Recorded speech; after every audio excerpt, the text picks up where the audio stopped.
Friends, আজ আমি চানা chilli recipe নিয়ে চলে এসেছি। দেখে নাও, চানা চিলিটা আমি ওভারনাইট ভিজিয়ে রেখেছিলাম। তারপর এটাকে আমি জল দিয়ে সেদ্ধ করে নেব। ওভার কুক করা চলবে না। আর জলটা ভালো করে ঝরিয়ে নিয়ে আমি এখানে 4 চামচের মতন কর্নফ্লাওয়ার দিয়ে ভালো করে কোটিং করে নেব। কোটিং করার পর 5 মিনিট এটা রাখতে হবে যেন ভালো করে সেট হয়ে যায়। তারপর কড়াইয়ের মধ্যে তেল দিয়ে তেলটা বেশ ভালো যেন গরম হয় একটা দিয়ে আমি আগে দেখে নেব। তারপর এক এক করে আমি সব চানাগুলো কে এতে আমি ডিপ ফ্রাই করে নেব। ভালো করে আমি অল্প অল্প দিয়ে এগুলোতে আমি ডিপ ফ্রাই করে নেব। আর এরকমভাবে জল ঝরিয়ে উঠিয়ে নেব, তেলটাকে আমি ঝেড়ে করে উঠিয়ে নেব। আর এগুলো কিন্তু খুব ক্রাঞ্চি হবে। আর একটা টিপস, এটা কিন্তু যখন ফ্রাই হবে তখন অবশ্যই গ্যাসের হিটটা যেমন হাই থাকে, কারণ লো হিটে চানাগুলো ক্রিস্পি হবে না। তারপর আমি হাই ফ্লেমে চানাগুলোকে ফ্রাই করে নেব। দেখো এরকম একটা আওয়াজ আসবে। আর এখানে আমি আরও রিফাইন্ড অয়েল নিয়ে নিয়েছি। আমি আগের তেলটাও কিন্তু রিফাইন্ড অয়েলেই নিয়েছিলাম।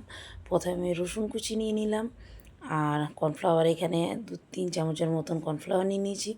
তোমরা কোয়ান্টিটি হিসাবে নেবে। আমারটা একটু বেশি ছিল, তার জন্য একটু বেশি নিয়েছি। যেমন কোয়ান্টিটির হবে সেরকম হিসাবে নেবে। আর এখানে আমি ক্যাপসিকাম, পেঁয়াজ সব নিয়ে নিয়েছি। তারপর এটাকে ফ্রাই করার পর এর মধ্যে আমি এক এক করে এটা সস বানিয়ে নেব। প্রথমে আমি সয়া সস, টমেটো সস আর চিলি সস আমি কিন্তু দিইনি, একদম কম দিয়েছি। এর মধ্যে আমি সব সসগুলো 2 চামচ, সয়া সসটা 1 চামচের মতন দিয়েছিলাম। আর টমেটো সসটা 3 চামচের মতন দিয়েছিলাম। আর এর মধ্যে 1 চামচ আমি ভিনিগার অ্যাড করেছি। আর এর মধ্যে কাশ্মীরি লঙ্কার গুঁড়ো দিয়েছি। ঝালটা একটু কমিয়ে দিয়েছি, কারণ বাচ্চারা খাবে তো। আর এতে আমি নুন দিয়ে দিয়েছি, টমেটোটা যেন সসটা যেন ভালো করে সেট হয়ে যায়।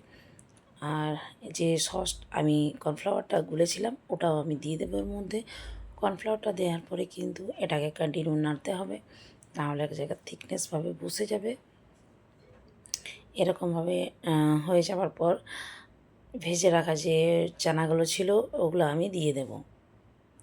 জল কিন্তু খুব একটা আমি বেশি দিইনি, কারণ আমার এটা ড্রাই চানা চিলি বানিয়েছি। আর চানা চিলিটা ড্রাই বানানো হয়। দেখো সসটা কেমন সেট হয়ে গেছে। বাস আমার রেডি চানা চিলি। এর মধ্যে কিন্তু স্প্রিঙ্কল যে পেঁয়াজের যে কলিগুলো হয় ওটা দিলে বেশ ভালোই লাগে। আর এই যে দেখো আমার মেয়ে খাওয়ার পরে রিভিউ দিচ্ছে, একে প্রথম টেস্ট করাই এর ভালো লেগেছে। তোমরা বানিয়ে দেখবে, তোমাদেরও খুব ভালো লাগবে।